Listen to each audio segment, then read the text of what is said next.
Nongeye gutangira ngusuza kandi nanone we wahisemo gufungura iki kiganiro ngo wumve ibirimo.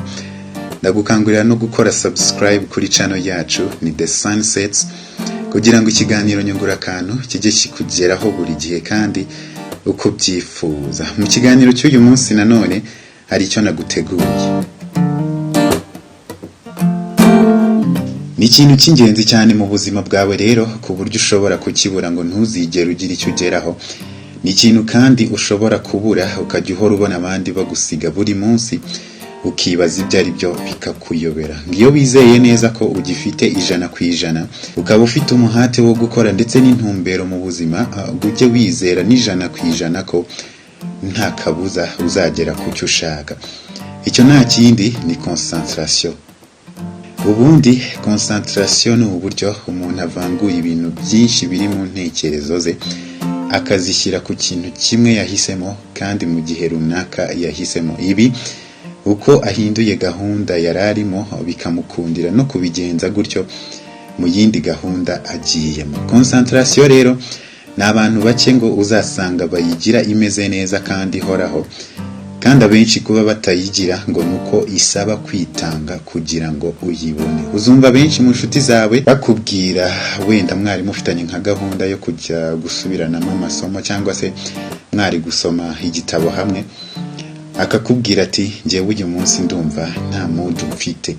Ejo akongera akakubwira ati ndumva uyu munsi nta mood mfite. Igihe cyose mupanze gahunda akakubwira ati ndumva nta mood mfite. Icyo gihe uzahita umenya ko uyu muntu afite ubushobozi buri hasi bwo gushyira intekerezo ze ku murongo cyangwa se kuri gahunda, ibyo twise hejuru concentration. Akenshi iyo ni munajyana ngo azaba adatuje, agenda haguruka akinanura akajya kunywa amazi akagaruka. Muri make nawe uzaba ubibona ko yabangamiwe. Nifashishije imbuga zitandukanye rero nka ananda.org ndetse na wikihow.com. Mu kiganiro nyungura kantu cy'uyu munsi naguteguriye uburyo bwagufasha kubona concentration byoroshye mu buzima bwawe bwa buri munsi. Nimba hari ukuntu nawe kubona concentration bijya bikugora, akantugacikwe. Ikintu cya mbere ugomba kwitaho kikagufasha kujya uhorana intekerezo ziri ku murongo kandi zituje, ni ukugira umwanya uhagije w'ikiruhuko. Ubushakashatsi bwakozwe ku bijyanye no kuruhuka rero, abashakashatsi bagaragaza ko kugira ngo intekerezo zawe zihore ku murongo cyangwa se kuri gahunda, ngo nuko nta kintu na kimwe kigomba kuba kibangamiye ubwenge bwawe. Mu gihe utaruhuka rero uko bikwiriye, ngo ubwenge bwawe buzajya buhoramo akavuyo. Yizeze neza 100% ko ubona umwanya cyangwa se igihe nyacyo kandi gihagije cyo gusinzira. Ikindi wamenya cy'ingenzi ngo nuko ugomba kugira isaha ihoraho yo gusinzira. Ibi ngo wabikora gutya ni rumwe mu mfunguzo z'ingenzi zizagufasha kugera kuri concentration kandi ihoraho. Gusa gusinzira cyane nabyo bakubwira ko atari byiza, kuko ngo byica ritime cyangwa gahunda umuntu aba yarihaye yo kugenderaho mu byo aba agomba gukora mu buzima bwe bwa buri munsi. Akenshi ngo bishobora no kukugira umunebwe. Ibi rero kubyirinda ngo ujye ushyiramo ka réveil kagukangura mu masaha ya mu gitondo ku isaha wihaye.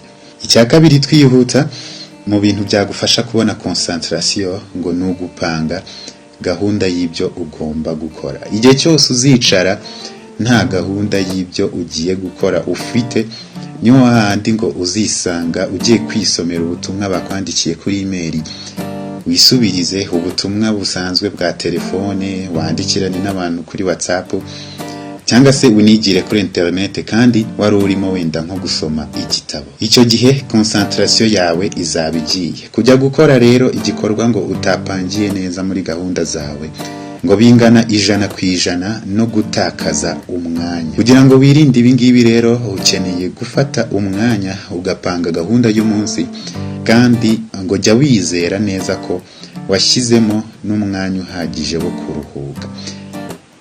Igihe kandi uzaba uri mu gikorwa nyirizina, aho kugira ngo telefone ikurangaze, ujye upanga iminota nk'itanu yo kuza gusoma ndetse no gusubiza ubutumwa bugufi kuri telefone. ibi ngo bizagufasha cyane kugira ngo uzajye uhorana concentration.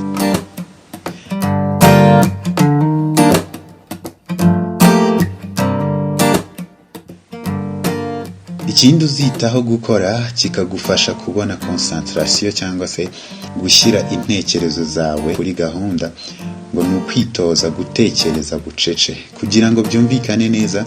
Ibi ni bya bindi dukunze kwita ngo ni kumedita, mu cyongereza babyita meditate. Buriya rero ngo kwiherera ugatekereza nta kijujura cyangwa se intekerezo zawe zituje, nta gushidikanya ngo bikomeza ubushobozi bwacu bwo gushyira intekerezo kuri gahunda, kuko n'ubundi buriya ngo iyo turimo gutekereza bucece cyangwa se dutuje, ngo nta kindi kibituyoboramo usibye concentration, kuba intekerezo zacu ziri ku murongo. Muri gahunda yawe ya buri munsi rero ngo gerageza upange nibura iminota 5 yo kwiherera ugatekereza utuje cyangwa se kumedita. Icya kane mu bintu byagufasha kuri iyi ngingo ni uguhitamo ahantu hakubereye hazajya hagufasha kudatakaza gahunda mu ntekerezo. 100% buriya ngo ahantu dukorera ibikorwa byacu bya buri munsi hagenda harutanwa mu bwiza cyangwa se uburyo tuhishimira. Urugero ngo niba ushaka nko gusoma igitabo, nibanze ku banyeshuri cyane, kuko buriya umunyeshuri akeneye concentration ku buryo buhagije kugira ngo ibyo yiga bimucengeremo. Ngo niba rero ushaka nko gusoma igitabo ukajya gusomera nko mu isomero ry'ikigo, ngo bizakubera byiza cyane cyane kuruta kuba wajya mu ishuri aho buri wese ari butambuke akakurangaza mu buryo bworoshye. Ikiruta byose rero ngo nujya guhitamo ahantu ho gukorera, niyo waba utari umunyeshuri, icyo waba ugiye gukora cyose, ngo ujye uhitamo ahantu hatari ibirangaza, cyane cyane ngo ujye uhitamo ahantu hitaruye abantu. Bizagufasha gushyira intekerezo zawe ku murongo ndetse no gushyira umutima ku byo ugiye gukora.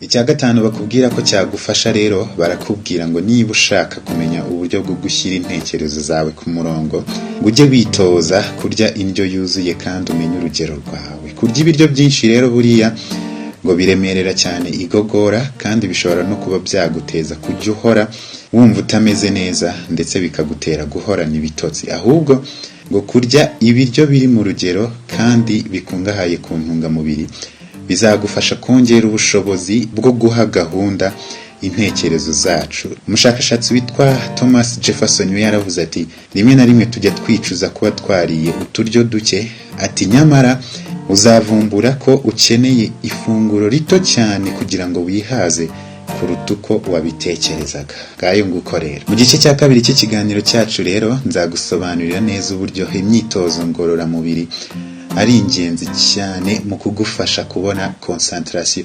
Nzanakubwira kandi ibindi bintu bibiri by'ingenzi bisigaye, ndetse n'ubwoko bw'amafunguro ntoranywa yagufasha kubona concentration. Nyandikira habugenewe gutanga ibitekerezo niba hari icyo wifuza ko nazakuganirizaho mu kiganiro nyungurakantu cy'ubutaha, cyangwa se unyandikire kuri Facebook ushakisha Regis Iradukunda, naho kuri Instagram washakisha Iradregis, hose tuzaba turi kumwe. Ndagushimiye cyane wowe twabanye, kora subscribe kugira ngo n'ubutaha tuzabe turi kumwe. Mbifurije ibihe byiza.